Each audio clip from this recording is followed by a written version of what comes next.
C'est une victoire importante en vue du mondial, car dans 2 mois, jour pour jour, France-Australie, premier match de la Coupe du Monde. C'est une victoire importante en vue du mondial. Habillage à la française, s'il vous plaît.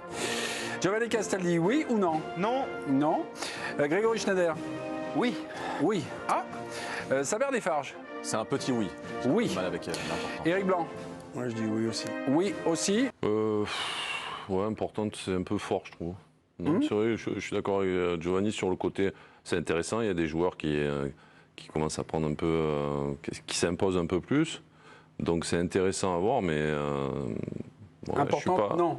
Intéressante, oui. Voilà, ouais, plutôt Importante, ça, ouais. non. Donc, point Giovanni Castaldi. Voilà, ouais. Merci, Ok. Jo.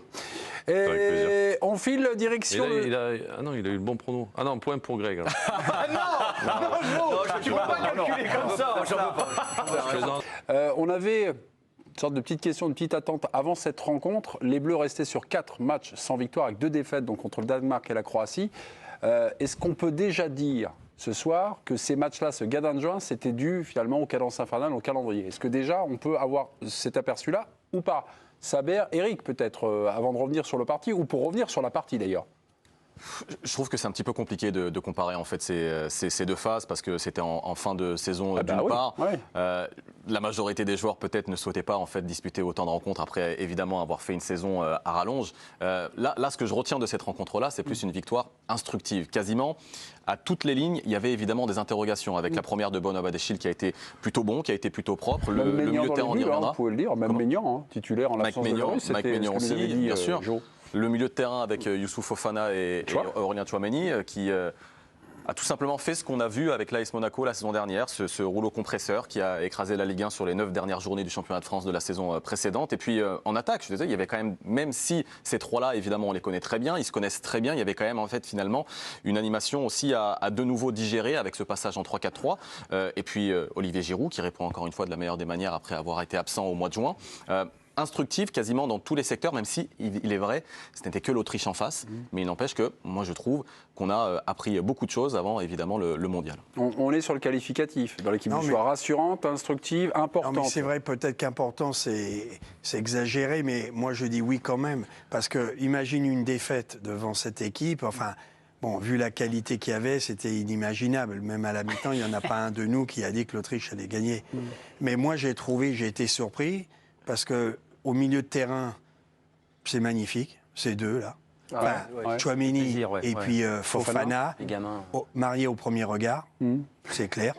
Non, c'est le duo, comme le whisky et Johnny Hallyday, inséparables. Donc eux, ils sont là pour longtemps, je t'annonce. Je ne sais pas à l'âge qu'ils ont. L'autre est jeune, mais Fofana peut-être un peu plus vieux. Il est un peu plus vieux que Tchouameni. Enfin, il ratisse, il ramène des ballons. Tchouameni, c'est un mélange de... Des fois, je vois Pogba en lui, je vois du Vieira, je vois du... Il est très complet. Enfin, il me surprend pas parce que je suis le Madrid, je regarde les matchs. Bon, après, le clou de la soirée, j'ai failli pleurer. Ils ont flirté ensemble toute la soirée, c'est Giroud et Benzema. Eh non, Benzema. Benzema Pas Benzema, Giroud et Mbappé. Ah, d'accord. C'est demandé. Ouais. C'est fantastique. Ouais. Peut-être la Ah, prochaine mais non, étape. mais j'ai jamais vu autant de passes, de complicité. Et donc là, tu as envie de dire où est le problème d'emmener Giroud remplaçant. On aura un thème Giroud. Et on aura un dernière thème fois, Giroud. voilà. Mais quand Giroud est arrivé, tu as vu, c'est le grand frère maintenant. Ouais. Non, j'ai pas vu ça. Ah bah, ils lui ont sauté dessus. Ouais. Sur son but. Ah oui, sur son but, ouais. C'était hallucinant. Les joies, les sourires, c'était... non, mais Giroud, je vous coupe parce qu'on a un petit thème Giroud, mais c'est bien, c'est de l'ordre du teasing. non, moi je suis rassuré parce qu'il y a beaucoup de mecs qui m'ont apporté de la fraîcheur, de la vitesse, de l'impact, de l'envie. Voilà, on ne s'est pas ennuyé. En face, malheureusement, on n'est pas responsable de la faiblesse de cette équipe, des morts vivants. Mais bon, moi, je ne suis pas autrichien. Qu'est-ce que tu veux que je te dise? Ouais, rien du tout. Merci. Fin de l'intervention. sur les matchs de juin, on voyait une équipe quand même qui était moribonde, qui avait du mal à avoir une animation. Ce soir, est-ce qu'on a retrouvé quelque chose? Est-ce qu'on a retrouvé un fil? Est-ce que cette équipe de France a retrouvé un fil conducteur? Quelque chose de l'ordre d'une idée commune? Joël Micou. Non, c'est difficile parce qu'en plus, ils ne se connaissent pas trop. Souvent, quand ça ne marche pas et qu'il y a beaucoup de nouveaux joueurs, on met l'accent, pas nous, hein, mais les staffs techniques mettent l'accent sur le fait qu'ils ne peuvent pas travailler, qu'ils n'ont pas eu le temps. Là, je ne trouve pas qu'on l'ait ressenti. Je trouve qu'il y avait une connexion qui se faisait assez facilement. Et dans l'ensemble des joueurs. Alors après, c'est vrai que c'est des joueurs qui ont eu l'habitude de jouer ensemble, notamment on parlait de Badiashile, de Fofana, de Tchouameni, donc ils ont eu l'habitude, donc peut-être ils ont retrouvé cette connexion. Mais est-ce que je peux vous dire un fil conducteur, je ne suis pas si sûr. Non. Pourquoi? Parce que Greg l'a dit, le détonateur souvent ça a été Mbappé, donc c'est souvent un peu le cas de l'équipe de France où c'est lui qui amène des situations qui déclenchent quelque chose. On l'a retrouvé encore aujourd'hui, mais non, mais c'était un match plutôt agréable. Moi, je trouve qu'en première mi-temps, c'était un peu désorganisé. Non, je ne suis pas éclaté, mais en deuxième mi-temps, c'était un peu plus sympa, je trouve. Un jeu plaisant, une animation. J'ai vu juste une infographie qui, je sais pas, va peut-être vous interpeller. Aucun tir cadré de la part de l'adversaire ce soir. Si. Non, il y avait un sujet sur le jeu de l'équipe de France avant cette rencontre, le jeu sans ballon, c'est-à-dire une organisation, quelque chose à la perte. Est-ce qu'on a avancé là-dessus ou l'Autriche, bon, c'était, pour citer Eric, des Maccabées. Voilà. Ils ont gagné 2 duels sur 3 quand même. Enfin, c'est quand même phénoménal. C'est pas souvent. Déjà, si tu es à 60-40, c'est bien. Ils ont gagné 2 duels sur 3. Ce que je veux dire, c'est que pour aller. Et là, on en revient un peu aux deux gamins au milieu. Enfin, on en revient un peu aux 2 gamins au milieu. C'est-à-dire, tu as gagné en bataille. Donc, tu as gagné des ballons, tu as gagné des duels, tu as gagné des. Ferland Mendy donnait pas sa part au chien de son côté. Il a bien défendu. Ah ouais, il a. Puis c'est un joueur dur, c'est un joueur qui. Donc, je pense quand même que mécaniquement. T'as tenu les autres en respect. Mais j'ai l'impression, sans vouloir, j'ai pas eu l'impression que les défenseurs tant mis sous pression que ça. Tellement ça a bagarré au milieu. Pour moi, enfin, je veux pas. J'ai surtout eu l'impression que c'est au milieu que ça a filtré, que ça a durci. Est-ce que c'est pas l'essentiel d'un jeu défensif? Non, tout à fait. Mais c'est plus sur plutôt que des qualités d'organisation c'est plutôt sur l'engagement. Me semble-t-il. C'est surtout que dans cette paire avec laquelle on a été champion du monde, Pogba, Kanté, je trouve que le profil des joueurs, N'Golo Kanté, plus les années passent, plus c'est un joueur qui a besoin d'être libre, qui a besoin de se projeter. Non, mais à Chelsea, quand il brille, c'est quand il a de la liberté, qu'il est couplé avec un milieu plus défensif qui est bas, Jorginho ou Kovacic qui reste plus bas. Pogba, en club, il n'a pas de positionnement, un coup il était en haut à gauche, etc. Je trouve que la grande force de Tchouaméni Fofana, c'est qu'ils sont vraiment complémentaires. Et que Tchouaméni, plus brillant que l'autre. Tchouaméni, et il le fait d'ailleurs vachement bien en club avec le départ de Casemiro au Real, d'avoir cette discipline tactique, de rester bas, d'avoir cette compréhension, je trouve que ça apporte un point d'équilibre et de stabilité à l'équipe de France. Maintenant, c'était trop faible en face pour tirer des conclusions. C'est intéressant. L'autre aime bien courir, effectivement. Voilà, Fofana aime bien courir et Tchouaméni aime bien... Moi, ce que j'ai vu surtout ce soir, c'est de me dire que Kanté, Tchouaméni, parce que, désolé pour Fofana, mais je pense que de par le vécu d'N'Golo Kanté... S'il est là, je pense que Tchouaméni Kanté, en termes d'équilibre pur et dur par rapport à l'organisation, ça me semble un peu plus équilibré qu'avec Pogba. Bertrand Latour, bonsoir. Vous avez vu le match entre 2 interviews, on vous donne la parole. Vous êtes en train d'écouter l'émission. Vous avez peut-être un complément d'information par rapport soit à ce que vous avez vu de l'équipe de France ce soir, sur le milieu de terrain notamment. Ouais, sur le milieu de terrain, j'ai trouvé performance. Milieu de terrain, notamment Fofana, ça fait pas 20 ans que je suis les Bleus, mais j'ai déjà vu un certain nombre de joueurs se noyer ou du moins être très impressionnés pour une première. Là, lui, pour le coup, il sait qu'il a peu de temps avant la Coupe du Monde et il a vraiment joué de la même manière qu'avec l'AS Monaco. Donc forcément, c'est intéressant. J'ai trouvé que ça avait été un des meilleurs ce soir. Badiachil également n'a pas été impressionné. Donc 2 premières réussies, c'était le sens d'une de mes questions à Jonathan Claus. Donc ça, je trouve que c'est positif. On verra dans quelle mesure ils sont utilisés ou non. Il y a un nom que je vous avais pas cité, je sais qu'il n'a pas forcément le vent en poupe en France, mais bon, Adrien Rabiot, je pense qu'il a toujours la nationalité, mais je vois pas de raison pour laquelle il y serait pas. Et a priori, il est plutôt devant un certain nombre de joueurs dans cette hiérarchie-là.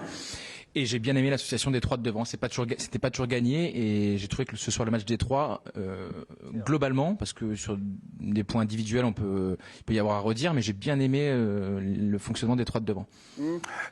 C'est marrant, Jo, lorsque on a l'impression de vos chroniqueurs ce soir, de votre ville-peuple, on se dit que finalement c'est des pairs, des associations qui sont vantées. Souvent, on individualise, souvent on sort là. Là, finalement, les matchs des 3 étaient cohérents, ils sont compris. On en fait peut-être un peu trop des caisses sur le milieu, l'ancien milieu de l'AS Monaco, la Fofana, Tchouaméni. J'aimerais avoir votre impression par rapport à ça. On est dans l'association. Il y a peut-être des choses qui sont complémentaires, qui sont déjà, intéressantes. Les 2 au milieu, ça aide d'avoir un joueur qui est complémentaire de soi et en plus qui se connaît.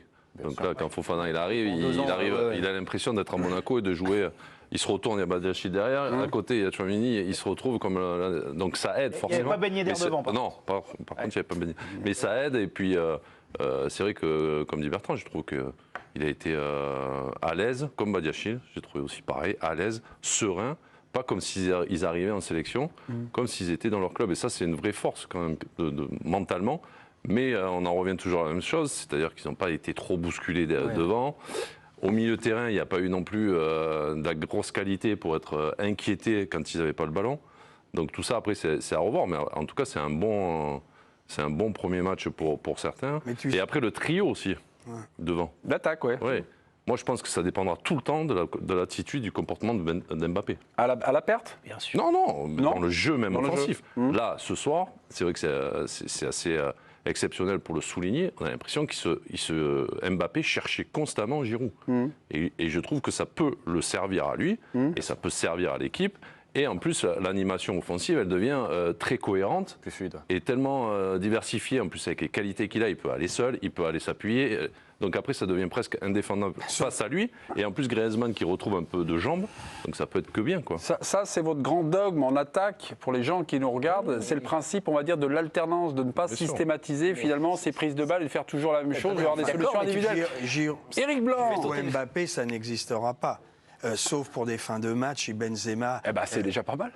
Non, mais jamais ils seront envisagés tous les trois. Ouais. Tu pourrais, pourquoi pas, te dire, mais ça ne sera pas possible. Non, mais en changeant de système et en mettant éventuellement Griezmann en dessous. Mais bon, en restant dans le système, non. Donc c'est très bien. Moi, je pense plus que là, avec le public a scandé son nom, j'ai vu des gestes d'affection, des joueurs qui connaissaient ou moins des jeunes venir vers lui. Ah, vous revenez sur Giroud. Bon. Et alors après, moi... non, et pour terminer... quand même, le milieu de terrain, c'est des impact players. Physiquement, ils en imposent. Et moi, je retrouve enfin des joueurs qui, pour moi, au milieu de terrain, il faut être technique, il faut avoir du ballon, mais il faut aussi avoir de la caisse, du volume de course, être capable de revenir. Tous les efforts qu'ils ont faits, ils ont ratissé. Alors même si les mecs sont mauvais... Impact player, j'ai vu leur taille. 1m88, je crois, Fofana et Tchouaméni. Enfin, ils sont à peu près à cette taille-là, autour de 1m90. C'est vrai que c'est un terme de rugby. Sur Mbappé, c'est l'alternance, ce qui a été souligné par le président. Ils font quand même péter. Vous venez de couper la parole à Eric. Non, mais parce qu'on va avoir un thème Giroud, donc on était là-dessus. Il y a quand même quelque chose. On aura un thème Mbappé dans quelques minutes. Non, mais sur l'alternance, parce que le ou pas président se félicite que Mbappé, c'est vrai, mais en fait, il fait quand même péter le match sur la plus grosse action individuelle de la soirée. Oui, mais une fois de plus. Peut-être que cette action-là, il peut la faire parce que régulièrement, il a cherché des appuis et que défensivement, après, tu ne sais plus s'il va venir te percuter, s'il va venir chercher un appui. Et donc, peut-être qu'il a cet avantage sur la défense. Parce que moi, j'ai eu l'impression qu'il disait bon, allez, il est l'heure. Enfin, j'ai presque. Enfin, je ne veux pas. Mais. J'ai comme l'impression. Je ne sais pas si ce match va l'encourager. Non, mais ça n'empêchera pas, s'il joue collectivement avec les autres devant lui, ça n'empêchera pas de temps en temps d'aller faire une percée seule. C'est pas ce que je suis en train de dire. Je suis pas en train de dire qu'il cherche ses coéquipiers qui jouent et qui ne va plus après percuter comme il peut le faire. Au contraire, moi je trouve que ça lui donne de l'espace, ça lui donne la possibilité. Le défenseur, il ne sait plus exactement comment défendre face à lui. Parce que si à chaque fois il vient percuter, au bout d'un moment, alors peut-être pas ce soir, parce que peut-être que défensivement c'est un peu limité, mais sur certains gros matchs, moi j'ai vu que les mecs en face de lui, quand ils commencent à faire que ça, ils commencent à lire le jeu assez rapidement, les défenseurs. Éric Blanc. Non, la complémentarité pour en terminer, c'est que je pense, Tchouaméni, on le sait, Fofana, on doutait, c'est sa première sélection, mais moi, ma rétine a été touchée. C'est-à-dire que je suis persuadé qu'il a le niveau international, Fofana, c'est sûr. Pour moi, je ne serais pas inquiet d'imaginer malheureusement un forfait de Pogba ou de Kanté. Je ne dis pas, on part avec ces mecs-là. On n'a aucune chance, c'est faux. C'est vrai qu'au milieu de terrain, en fait, depuis qu'on... Juste sur la taille de Fofana, je me suis un peu enflammé, il mesure 1m76, j'ai cliqué. Oui, il y a un 88 pour Tchouaméni. Non, mais 99 d'ailleurs. 87 Tchouaméni, 76 pour Fofana, pardonnez-moi. Saber. Et pour rejoindre Eric, on a rarement vu en fait un duo aussi complémentaire après N'Golo Kanté et Paul Pogba. C'est là en fait que c'est satisfaisant et aussi instructif en fait. Cette victoire-là, elle est instructive aussi dans ce sens-là. C'est que tout à l'heure en fait, tu en parlais très bien aussi Joe sur cette complémentarité, mais aussi en fait ce phénomène de compensation. Quand il y en a un qui monte, l'autre sait parfaitement qu'il faut couvrir. Ils s'entendent en fait, mais parfaitement. Et ça c'est super intéressant forcément quand on a des offensives comme Kylian Mbappé qui vont peut-être justement un petit peu moins évidemment redescendre et puis tenter dans une phase défensive d'aider ses coéquipiers. Enfin, l'attaquant, l'égoïsme de l'attaquant. Vous parliez, pour revenir sur le match, vous parliez de la méthodologie, de ce qu'on a vu. Moi, j'ai vu quelque chose, on va dire, de cohérent. Ouais. J'ai vu des joueurs, surtout ce que j'ai vu beaucoup de simplicité dans les transmissions, un état d'esprit lié au collectif, pas trop de touches de balle, quelques appels pour le copain. Ça me convient. Non, mais ils ont eu le temps de travailler, là. C'est combien là? Au moins 15 jours, 3 semaines ensemble. Là Ouais. Merci, c'est de l'ironie mordante. Mais non, mais de moi notre j'adore président. là quand il n'y a rien qui marche, tout le monde dit on n'a pas le temps de travailler. Et puis quand, Ça marche, on dit. quand ça fonctionne tout Bien ça, sûr. ben, on a l'impression que là on n'en parle plus par contre. Tu vois, on parle pas du. Là ils vont pas en parler ce soir. Non. Tu vois, moi je suis d'accord avec ce que tu viens de dire. Je trouve que c'est cohérent, il y a quelque chose, il y a un style, quelque chose quoi. Donc là ce soir on va pas entendre qu'on n'a pas eu le temps de travailler. Non. Ça c'est sûr et certain. Ouais. En revanche, sur ce que j'ai vu ce soir, je trouve que parfois il me manque encore le jeu sur les côtés. Je trouve que parfois sur certaines attaques, ils sont trop souvent à l'intérieur, ils n'utilisent pas assez les. Klose et Mendy, je les ai vus. Enfin, je les ai Non, mais- vus. Plus Klose, mais Mendy moi un peu moins. mais- Alors que Mendy, Mendy, c'est quand pas même- son. Mendy, c'est pas son. Non, mais- C'est pas son style. Non, mais il peut le Mendy, faire. c'est pas son style d'aller attaquer, d'aller se Ah, mais tu projeter gagnes- vers l'avant. Non, mais tu gagnes. Si quand même. Moins que Théo. moins- Ça, c'est ouais, moins sûr. que Théo et moins que Klose. Mais il peut le faire. Mais je trouve Après, il est pas aidé devant, que c'est le défaut À parfois. gauche. C'est le défaut parfois de cette Le attaque, ballon, il parce voit que Mbappé rentre tout le temps dans l'axe, Griezmann est très axial, il combine, c'est très bien, et il y a eu des relais dans le cœur du jeu, et je trouve que parfois, il pourrait encore plus aérer et se servir encore plus des côtés, surtout. Moi, sur- c'est peut-être le match de Klose, moi, qui me déçoit. Non, mais offensivement. sur Mendy, très franchement, si tu mets Mendy, tu veux d'abord un défenseur. Tu veux un mec qui a 80% il des tape plus bas. Non, oui, et je trouve que là-dessus, la feuille de route, il n'y a rien à dire. Donc c'est une fausse défense à 5, en fait. C'est- C'est bah, une non, vraie mais défense à 4. il est moins pour. Non, mais c'est ce qu'a dit Deschamps sur Koundé, c'est-à-dire que tu gagnes quelque part ce que tu perds de l'autre. Klose défend pas comme Mendy, il n'y a aucune chance, il est au Real Madrid. Donc on a. L'avantage Mendy, de Koundé, c'est voilà. qu'il le fait à Barcelone. En plus, il peut. Bon, là, il était blessé, mais il peut vraiment fermer le couloir parce que c'est un peu hybride parfois Mais ici à Barcelone. il faut arrêter peut-être de juger les pistons comme des mecs qui attaquent, Oui. qui attaquent en permanence. Non, mais Je veux dire, à un moment donné, en mais plus, je si tu parlais as pas- Mbappé, t'as Mbappé qui va souvent sur le côté gauche, t'as pas besoin d'avoir un piston à gauche qui fait que monter quoi.